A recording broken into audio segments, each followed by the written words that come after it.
Hello friends, எல்லாம் எப்படி இருக்கிறீங்க? நல்லா இருக்கிறீங்களா? வீடியோக்குள்ளே போவோமா? நாங்கள் கிராமத்துக்கு வந்துட்டோம். சும்மா பார்க்குறதுக்காக வந்தோம். இங்கே எங்களுக்கு வீடு இருக்குது. எப்பவும் போல் காலையில் கொஞ்சம் சீக்கிரமே எழுந்திரிச்சோம். இங்கே பறவைகள், மயில், குயில் இதெல்லாம் பயங்கர சத்தமாக இருக்கும் விடிய காலத்தில். அதனால் சரியாகவே தூங்க முடியாது. விடிய காலம் சீக்கிரமே எழுந்திரிச்சிடணும். சீக்கிரம் எழுந்திரிச்சிட்டு நாங்கள் ஃப்ரெஷ்ஷப் ஆகிட்டு மூஞ்சி கைகளெலாம் கழுவிட்டு டீ குடிச்சிட்டு எப்பவும் போல் காலையில் வேலையை ஆரம்பிச்சிட்டேன். நான் வெளியில் வாசலுக்கு வந்து வாசலை தெளித்து வாசலெலாம் ஃபஸ்ட்டு நல்லா கூட்டிக்கிட்டேன். ஏன்னா ரொம்ப நாளாக அது கூட்டாமல் இருந்ததுனால வெறும் கல், குச்சி, குப்பை எல்லாம் நிறையா இருந்துச்சு. அதனால் வாசலை வந்து நல்லா கூட்டி தள்ளிக்கிட்டேன். பக்கத்துலலாம் வேறு முள் காடாக இருக்கிறதுனால முள் வந்துடுங்க வாசலுக்கு. நம்ம செப்பல் போட்டுக்கிட்டு வர்றதுனால அந்த செப்பலில் ஒட்டிக்கிட்டு முள் வந்துடும். அதனால் வாசலை கூட்டணும். செப்பல் இல்லாமல் கீழே இறங்க முடியாது. கூட்டி தள்ளிட்டோம் அப்படின்னா அந்த முள்ளெல்லாமே போயிடும். அதனால் எல்லாமே ஃபுல்லுமே வாசலை கூட்டி தள்ளிட்டு அதுக்கப்புறம் தண்ணி எல்லாம் தெளிக்க ஆரம்பிச்சிட்டேன். தண்ணி ஃபுல்லுமே வாசல் வந்து ரொம்ப பெருசு. அதனால் பாதி தான் தண்ணி தெளித்தேன் வாசலுக்கு. அதுக்கப்புறம் ஃபஸ்ட்டு ஒரு தாமரை நான் போட ஆரம்பித்தேன். ஃபஸ்ட்டு முன்னாடி தாமரை போட்டுட்டு அதுக்கப்புறம் ஒரு பெரிய கோலமாக போடலாம் அப்படின்னு சொல்லிட்டு முதல்ல பூ போட்டுக்கிட்டேன். 4 பக்கம் பூ போட்டுட்டு இடையில ஒரு பூ இழுத்து விட்டுட்டு சுற்றி ஒரு ரவுண்டு போட்டேன். அந்த மாதிரி போடும்போது நமக்கு கோலம் வந்து நல்ல பெருசாக இருக்கிற மாதிரி இருக்கும். சின்ன கோலமாக தான் நமக்கு தெரியும். ஆனால் பார்க்கும்போது அது வந்து பெரிய கோலமாக தெரியும். அது மாதிரி ரவுண்டு போட்டுட்டு வளைவாக போட்டுட்டு அந்த வளைவில் வந்து நான் நேர்கோடு போட்டேன். குறுக்க போடக்கூடாது, நேர்கோடு போடணும். அப்போ தான் அந்த கோலம் வந்து பார்க்குறதுக்கு வந்து ரொம்ப அழகாக இருக்கும். அதனால் நேர்கோடு போட்டுக்கணும்.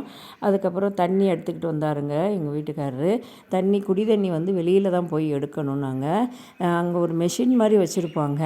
அதில் 5 ரூபா காயின்ஸ் போட்டோம் அப்படின்னா அந்த மெஷின்லேருந்து தண்ணி வரும், மினரல் வாட்டர் வரும். 20 லிட்டர் பிடிச்சிக்கலாம்.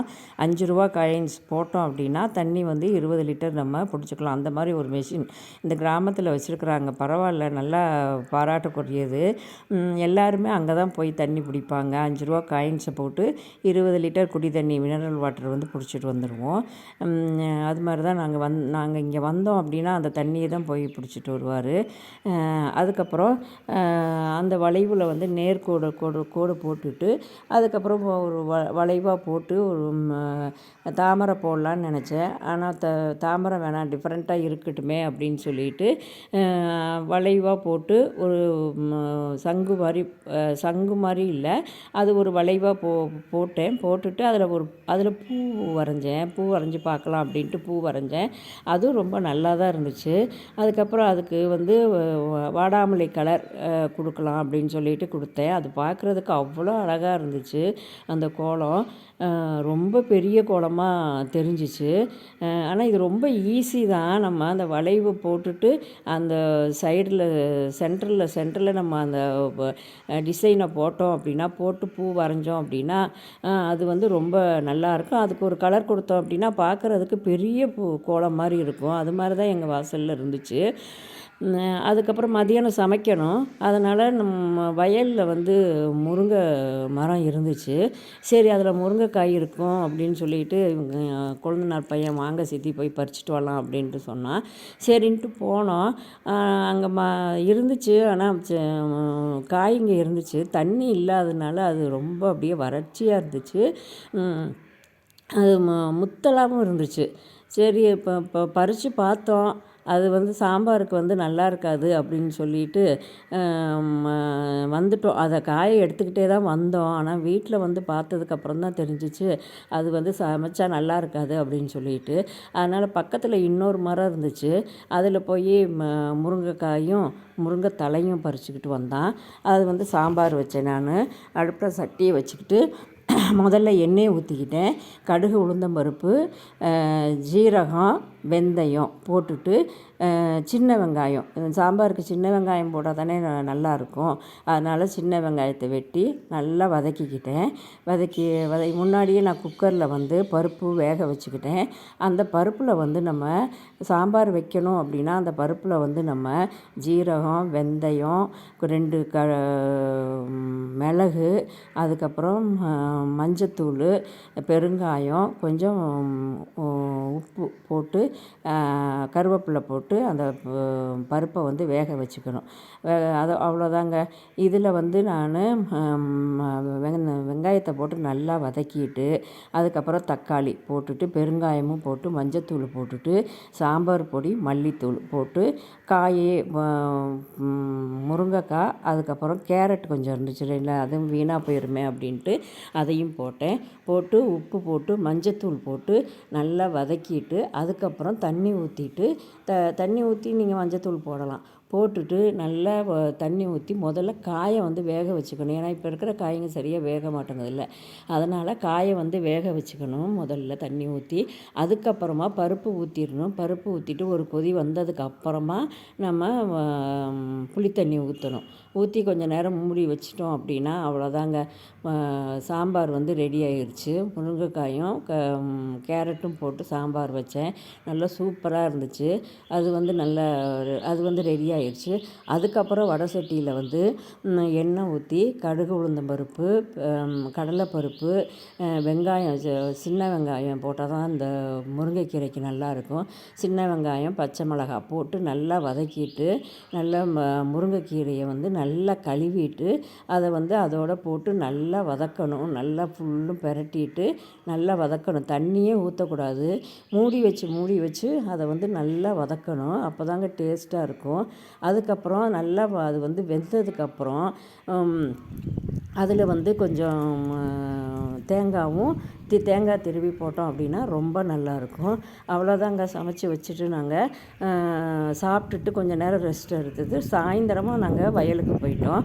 அங்கே மழை வந்து வர்ற மாதிரி இருந்துச்சு. ரொம்ப இருட்டிக்கிட்டு வந்துச்சு மழை. அவ்வளோ இருட்டாக இருந்துச்சு பாருங்கள்.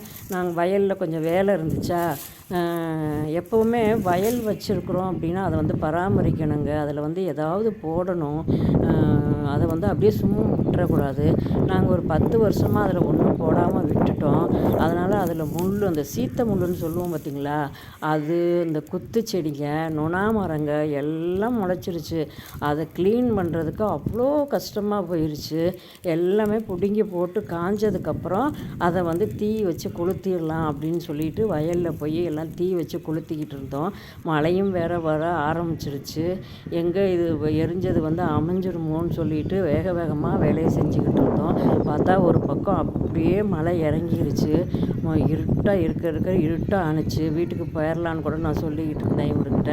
இல்லை இது முடிச்சுட்டு போகலாம் அப்படின்னு சொல்லிட்டு அவர் பாட்டுக்கு பார்த்துக்கிட்டு இருந்தார். மழையை பற்றி அவர் கவலையே போடலை. அவர் பாட்டுக்கு அவர் வேலையை பார்த்துக்கிட்டு இருந்தார்.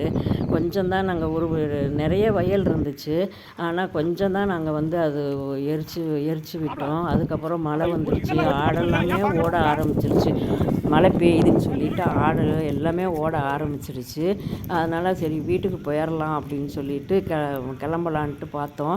கொஞ்சம் திரும்ப பார்த்தா கொஞ்சம் வெளிவாங்கின மாதிரி இருந்துச்சு. சரி மழை வராது அப்படின்னு சொல்லிட்டு பார்த்தா திரும்ப வர ஆரம்பிச்சிருச்சு. அதுக்கப்புறம் பக்கத்து வயலில் புல்டவுசர் வந்து அந்த புது செடிங்கெல்லாம் இருக்குது பாருங்கள், நொணாம் செடி, அதெல்லாமே பிடுங்க ஆரம்பிச்சிட்டாங்க. நம்ம வயல் வச்சுருக்குறோம் அப்படின்னா கண்டிப்பாக பராமரிங்க யாராக இருந்தாலும். அதை அப்படியே சும்மா விட்றாதீங்க.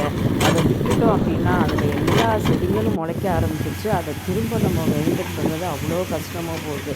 அந்த பெரிய மரத்தை எப்படி பிடுங்குறாங்க பாருங்கள். 2 பக்கமும் மண்ணை நோண்டின உடனே அந்த மரம் வந்து அப்படியே விழுந்துருது. அப்படியே ஆழமாக நோண்டுறாங்க. அங்கே பாருங்கள், ஆழமாக நோண்டி மண்ணை போட்டதுக்கப்புறமே சைடு எல்லாமே ஆழமாக நோண்டுறாங்க. நோண்டி அந்த மண்ணை எடுத்து வெளியே போட்ட உடனே அந்த மரம் அப்படியே சாய்ச்சிடுது. அது ரொம்ப கஷ்டமாக இருக்குது. நம்ம வயல் வச்சு பராமரிக்கலை அப்படின்னா எல்லாமே முளைச்சிடுது. எல்லா புல்லுங்க என்னென்ன புல்லுங்க இருக்குதோ எல்லாமே முளைச்சிடுது. மழை வேறு வந்துடுச்சு. என்னால் வெளியில் போய் எடுக்கவே முடியல, வீடியோ எடுக்க முடியல. வீட்டுக்கு எடுத்து தான் எடுத்து காற்று மழை பயங்கர காற்றுங்க. காற்று மழை அடிக்க ஆரம்பிச்சிருச்சு. இடி மின்னல் வேறு. அதனால் வெளியில் போகவே முடியல. வீட்டுக்குள்ளே இருக்கிறது ஜன்னல் வழியாகவே நான் எடுத்துட்டேன். அந்த காற்றெல்லாம் அப்படி அடிச்சுது. மரமெல்லாம் அவ்வளோ சாய்ஞ்சு கீழே சாயிற வரைக்கும் அப்படி வந்துச்சு. மழை மழை வந்து அவ்வளோ மழை இல்லை. ஆனால் காற்று தான் அப்படி அடிச்சுது. அவ்வளோதாங்க. இதாங்க கிராமத்து வாழ்க்கை. இந்த வீட்டில் பிடிச்சிருந்தா லைக் பண்ணுங்கள், ஷேர் பண்ணுங்கள், சப்ஸ்கிரைப் பண்ணுங்கள். தேங்க்யூ.